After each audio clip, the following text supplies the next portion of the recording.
الحمدللہ وکفا وسلام علی عبادہ الذین اصطفیٰ اما بعد۔ اللہ تعالی نے قرآن کریم میں اور حضور صلی اللہ علیہ وسلم نے جو حدیث میں اللہ کی تسبیح کا حکم دیا ہے، یہ موضوع چل رہا تھا کہ اللہ کی تسبیح کیا ہے، اور عرض کیا گیا تھا کہ اللہ کی پاکی بیان کرنے کا حکم ہے، اور تسبیح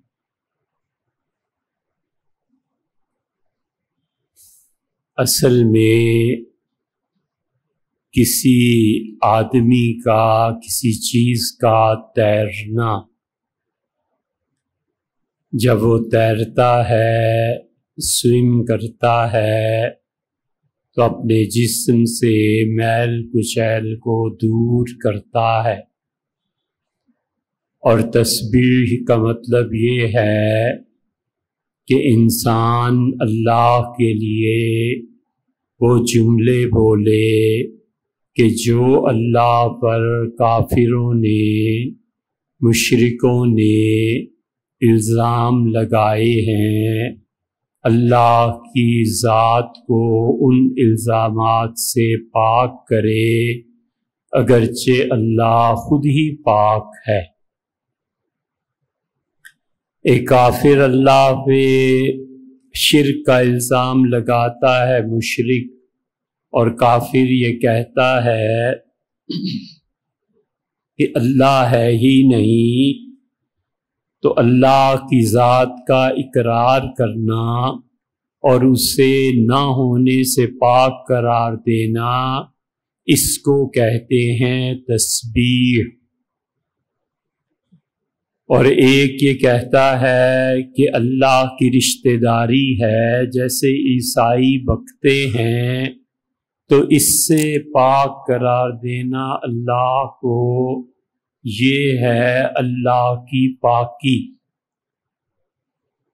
اور اللہ تعالی کی پاکی 5 طرح پر ہے، اس لیے ایک عام آدمی یہ کہتا ہے کہ سبحان اللہ، تو اسے مطلب بھی معلوم نہیں ہوتا کہ وہ کتنی بڑی بات کہہ رہا ہے، وہ جو غذا کھا رہا ہے وہ کتنی قوی ہے، کتنی اسٹرانگ ہے، کتنی نیسیسری ہے اس کی ہیلتھ کے لیے، لیکن وہ نہیں جانتا کہ سبحان اللہ کے معانی کیا ہیں۔ دوسرا آدمی کہتا ہے، وہ جانتا ہے کہ سبحان اللہ کا مطلب یہ ہے اللہ پاک ہے۔ تیسرا آدمی یہ کہتا ہے کہ سبحان اللہ، اور وہ جانتا ہے کہ اللہ کفر اور شرک اور جو الزامات اللہ پہ لگائے جاتے ہیں ان سے پاک ہے۔ چوتھا آدمی وہ اللہ کے متعلق کہتا ہے کہ اللہ پاک ہے، اور جب وہ اس دھیان کے ساتھ کہتا ہے اور اللہ سے بات کر کے کہتا ہے کہ اللہ تو 5 طرح سے پاک ہے، تو خدا کبھی بھی اس 5 مرتبہ جس نے پاکیزگی کا اظہار ایک جملے میں کیا، اس کے برابر نہیں کر دے گا جسے سبحان اللہ کا علم نہیں۔ اس لیے یہ جاننا ضروری ہے کہ سبحان اللہ کا مطلب کیا ہے۔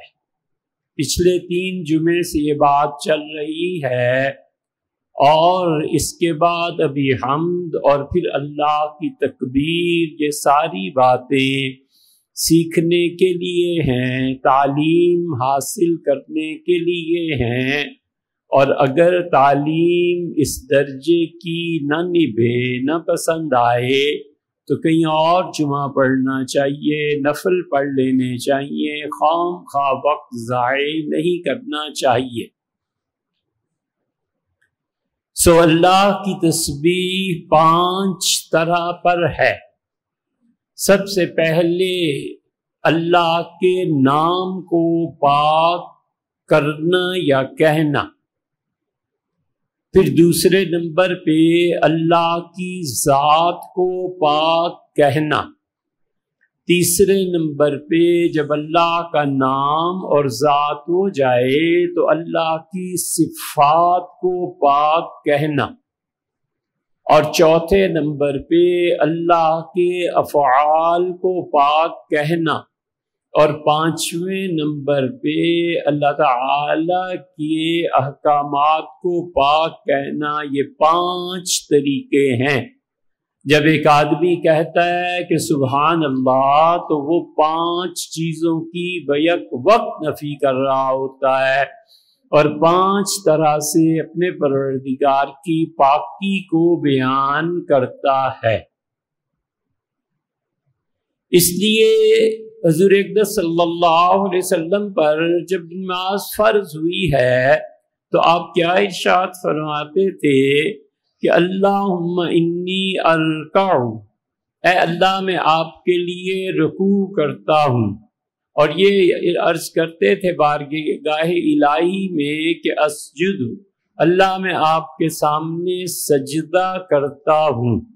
اور جب 2 آیات نازل ہوئی تو رسول اللہ صلی اللہ علیہ وسلم نے فرمایا اجعلوها فی رکوعکم، آئندہ سے رکوع میں یہ آیت پڑھا کرو۔ اور دوسری نازل ہوئی تو آپ نے فرمایا کہ اسے سجدے میں رکھ لو اور اللہ کے سامنے یہ کہو کہ سبحان ربی العظیم۔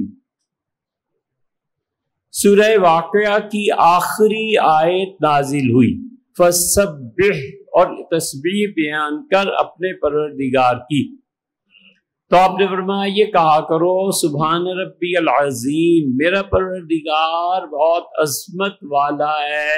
یہ اللہ کی ذات کی تسبیح ہو گئی، اور سبحان ربی العالی، میرا پروردگار بہت اعلیٰ اور پاک ہے ان الزامات سے۔ یہ دونوں آیات اللہ کی ذات کے متعلق ہو گئیں، اور جب آپ نماز شروع کرتے ہیں تو آپ کہتے ہیں سبحانک اللہم و بحمدک، اے اللہ تو ہر الزام سے پاک ہے، اور اس کے ساتھ ساتھ میں آپ کی اللہ تعریف بیان کرتا ہوں۔ تو آپ ڈائریکٹ اللہ کی ذات تک پہنچے کیونکہ آپ اس کے حضور میں کھڑے۔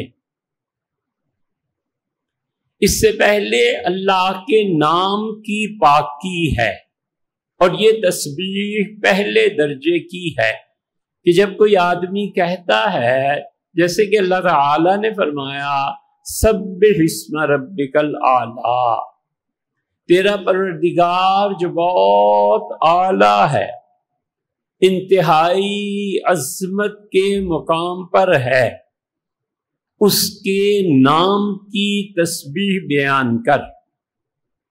اب فرق سمجھیں، سبحان ربی الاعلی، میرا پروردگار جو بہت اعلیٰ ہے وہ پاک ہے، رب پاک ہے۔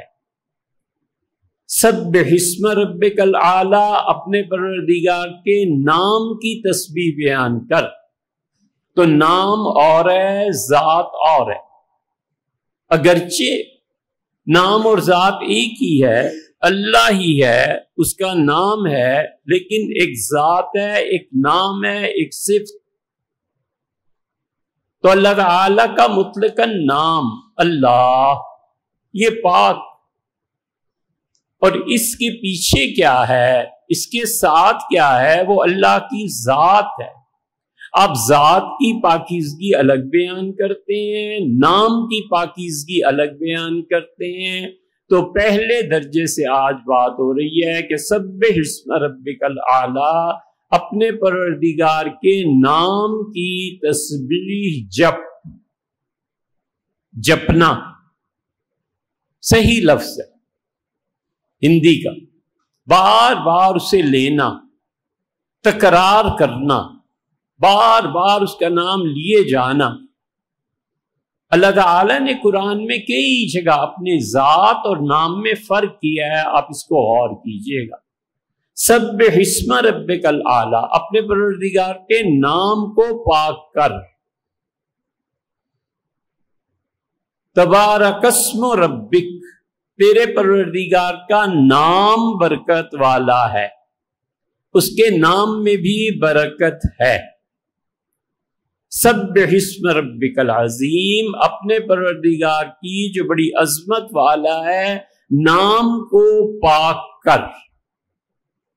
دیکھا آپ نے کئی جگہ اللہ اپنے نام کی طرف لاتا ہے، اسی لیے وہ کہتا ہے کہ ان الذین یلحدون فی اسمائہ، جو لوگ اللہ کے نام کو بگاڑیں گے ہم ان کے ساتھ بڑا برا سلوک کریں گے۔ بادشاہ ہے اس کے نام کو بگاڑ لیں، شہنشاہ ہے اس کے نام کو بگاڑ لیں۔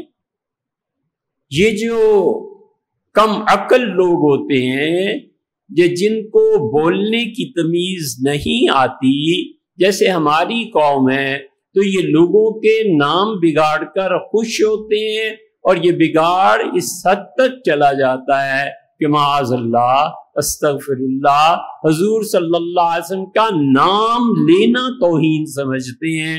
عام گفتگو میں دوستوں میں بیٹھے ہوئے اگر حضور صلی اللہ علیہ وسلم کا نام لینا ہی پڑ جائے تو ایسے بچتے ہیں کہ جیسے ان کی زبان جل جائے۔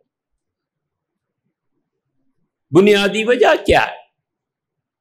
وجہ یہ ہے کہ بھیڑ چال ہے، ایک بھیڑ چل پڑی پھر ساری بھیڑیں چلی جاتی ہیں، اور یہاں اس قوم میں ایسی بھیڑیں ہیں جو اپنا کسائی بھی خود ہی چن لیتی، ہزار انہیں سمجھاؤ کہ راستہ ٹھیک نہیں، وہ اپنے کسائی بھی خود چنتی ہیں۔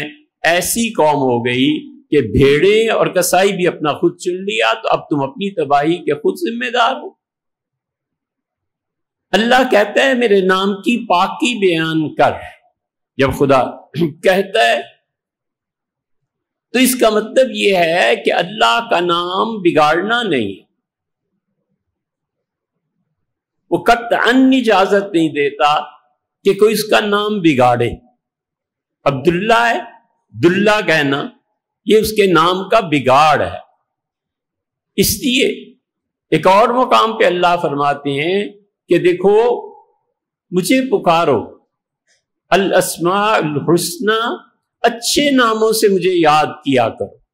تو اللہ کے نام کی پہلی پاکیزگی یہاں سے شروع ہوتی ہے کہ آپ نے کسی جگہ دیکھا اللہ کا نام ہے، آپ نے اسے اٹھایا، گندی کسی جگہ سے اٹھایا اور اٹھا کر ایک طرف کو رکھ دیا اور اٹھا کے اسے پاک کر دیا۔ یہ اللہ کے نام کی پہلی پاکیزگی ہے جو بچہ کرتا ہے، بڑا کرتا ہے، افسوس کا اظہار کرتا ہے کہ اللہ کا نام لکھا ہوا تھا اور وہ یوں گندے پانی میں آ گیا، یہ ہو گیا۔ اور اللہ کے نام کی بھی جو پاکیزگی بیان کرتا ہے خدا اس کو اجر دیتا ہے۔ یہ ہمیشہ یاد رکھنا چاہیے کہ ہر وہ چیز جو اللہ کی یاد دلاتی ہے، ہر وہ چیز جو خدا کی یاد دلاتی ہے، اس کی عزت جو بھی برقرار رکھتا ہے خدا اس کا خاتمہ بالخیر کرتا ہے۔ اس لیے کبھی بھی بھیڑوں کی طرح نہیں چلنا چاہیے کہ ایک نے خدا پہ اعتراض کر دیا، یہ دوسرا بھی اس کو لے کے چل رہا ہے، تیسرا بھی لے کے چل رہا ہے، اور فلانے سے پوچھو اور فلانے سے پوچھو، اپنا کسائی بھی خود ہی چن لو تاکہ اور تمہیں گمراہ کرے، کسی صاحب علم کی مجلس میں نہیں جانا۔ تو اللہ کے نام کو پاک کرنا۔ بشر حافی رحمت اللہ علیہ وہ اس مقام کے آدمی تھے کہ امام احمد ابن حنبل رحمت اللہ علیہ ان کی مجلس میں جاتے تھے، ان پہ ایک حالت کا غلبہ ہو گیا تھا۔ یہ جو مغلوب الحال ہو جاتا ہے نا، اس پر سارے شرعی احکامات فٹ کرنے کی کوشش نہیں کرنی چاہیے۔ مغلوب الحال ہے، شدید بھوک لگی ہوئی ہے، چوری کرے گا۔ سیدنا عمر رضی اللہ عنہ کے زمانے میں قحط پڑ گیا، ایک آدمی آ گیا اور دو آدمیوں کے ہاتھ اس نے کندھوں کے ساتھ رسی سے کس دیے تھے کہ بھاگے نہیں، اور پکڑ کے دونوں کو دبوچ کے لے آیا اور کہنے لگا حضرت میں نے انہیں اونٹنی دی تھی کہ تم دونوں پالو اور جو اس سے نفع ہوگا وہ تقسیم کر لیں گے۔ یہ 10 مہینے کی اونٹنی اور قریب تھا کہ اس کے ہاں ولادت ہو جائے، انہوں نے اسے ذبح کر کے کھا لیا، اور یہ گوشت ہے میں ثبوت کے طور پہ لے آیا ہوں۔ سیدنا عمر رضی اللہ عنہ نے دیکھا، ملاحظہ فرمایا اور کہا کہ اگر میں تمہیں جب یہ قحط دور ہو جائے تو 2 اونٹنیاں 10 مہینے کی دے دوں تو تم خوش ہو؟ بڑا خوش ہوا۔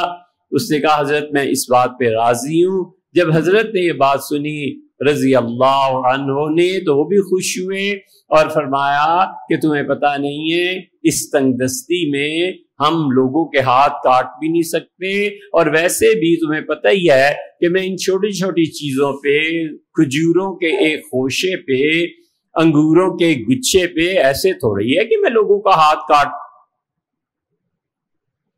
تو کسی شخص پہ کسی حال کا جب غلبہ ہو جاتا ہے نا تو اس کو اس کی روشنی میں دیکھنا چاہیے۔ یہ بڑا ظلم کرتے ہیں بغیر سوچے کہ اس پہ کس حالت کا غلبہ ہے، بس شریعت کا ایسے نہیں۔ بشر حافی رحمت اللہ علیہ اللہ کے نام کی انہوں نے تعظیم کی۔ لوگوں نے امام احمد ابن حنبل جیسے مجتہد سے پوچھا رحمہ اللہ کہ حضرت آپ بشر حافی کی مجلس میں جاتے ہیں اور آپ ان کی بہت تعظیم کرتے ہیں، حالانکہ وہ تو اتنے پڑھے لکھے ہیں بھی نہیں، کیوں؟ کمال کا جواب دیا، اور وہ جو جوہری پرکھ سکتا ہے نا وہی یہ جواب دے سکتا تھا۔ انہوں نے کہا لوگوں میں اللہ کی کتاب جانتا ہوں اور بشر اللہ کو جانتے، کہا اس لیے ان کی مجلس میں جاتا ہوں کہ میں کتاب تک محدود ہوں، وہ ذات تک پہنچ گئے۔ کبھی جو انہوں نے جوتے پہنے ہوں، یہ غلبہ حال تھا ان پہ۔ کسی نے کہا کہ جوتے کہنے لگے ہر طرف اللہ کی ذات، اس کی قدرت، ہر چیز مجھے دکھائی دیتی ہے، تو مجھے بڑی بے ادبی لگتی ہے کہ شہنشاہ کے فرش پہ جوتے پہن۔ بس ایک حالت تھی، ہوتی ہے۔ بشر حافی رحمت اللہ علیہ سے کسی نے پوچھا آپ کی زندگی میں تبدیلی کیسے آئی؟ فرمایا نشے میں دھت تھا، مست تھا، آیا اور گھر کا تالا کھولنے لگا تو نالی میں ایک کاغذ نظر آیا، مجھے کیا پتا یہ کیا، اٹھا کر دیکھا تو اللہ کا نام لکھا ہوا تھا۔ میں نے کہا کہ خدا کا نام، ہم نے تو کبھی دین میں نماز، کوئی روزہ نہ کوئی اور چیز۔ میں نے پانی سے اسے دھویا، اس پہ خوشبو لگائی اور اوپر رکھ دیا، سو گیا۔ تو حیرت ہے، ایک فرشتہ خواب میں آیا اور اس نے مجھ سے کہا کہ حکم ہوا ہے کہ بشر کا نام ہمارے دوستوں میں سب سے ٹاپ پہ لکھو۔ ہم نے عرض کیا کہ اللہ اس نے کیا کیا ہے، وہ تو شرابی ہے۔ تو فرمایا تم کچھ بھی کہو، اس نے ہمارے نام کو عزت دی ہے، ہم دنیا میں اسے عزت دیں گے، پاک کر دیں گے جیسے اس نے ہمارے نام کو پاک۔ اس لیے سبح اسم ربک الاعلی، اپنے پروردگار کے نام کی پاکی بیان کر کہ اس کا نام پاک ہے۔ تو اللہ کے نام کی پاکی بیان کرنا، اللہ تعالیٰ نے بہت جگہ تبارک اسم ربک، تیرے پروردگار کا نام بہت برکتوں والا ہے، جس چیز پہ اس کا نام لیا جائے گا اس میں اللہ تعالیٰ برکت دے دے گا۔ ذبح کرنے میں بھی یہی ہے کہ اللہ کا نام ہے، اس میں برکت ہے، نکاح میں بھی یہی ہے۔ اسی لیے وہ آیت رسول اللہ صلی اللہ علیہ وسلم پڑھا کرتے تھے وَاتَّقُوا اللَّهَ الَّذِي تَسَاءَلُونَ بِهِ وَالْأَرْحَامَ، اور ڈرو اس پاک ذات سے جس کا نام لے کر تم رشتے مانگنے جاتے ہو اور جس کا نام لے کر تم شوہر اور بیوی آپس کا تعلق قائم کرتے ہو، ڈرو اس پروردگار سے۔ اللہ نے اپنے نام کو ضروری قرار دے دیا ذبح میں تاکہ اس گوشت میں برکت ہو، اور اسی لیے رسول اللہ صلی اللہ علیہ وسلم نے فرمایا کہ ایک بچے کا ہاتھ پکڑ لیا اور آپ نے فرمایا کہ اللہ کا نام لے بیٹے، اور اس کے بعد کھانا شروع کر اپنے منہ کے سامنے سے۔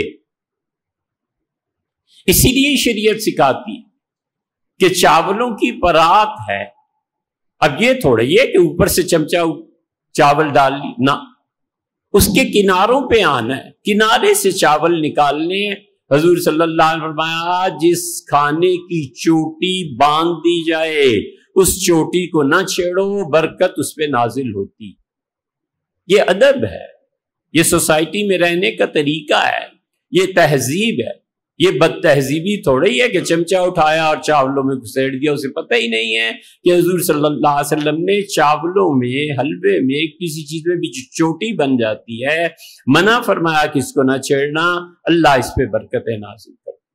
تو اللہ کے نام کی برکت، یہ ابھی موضوع اور چلے گا، آج روڈز بند تھی تو اس لیے آنے میں تاخیر ہو گئی، آپ معاف کیجیے گا۔ ابھی اللہ کے نام ہی کی برکت پہ انشاءاللہ آئندہ بھی بات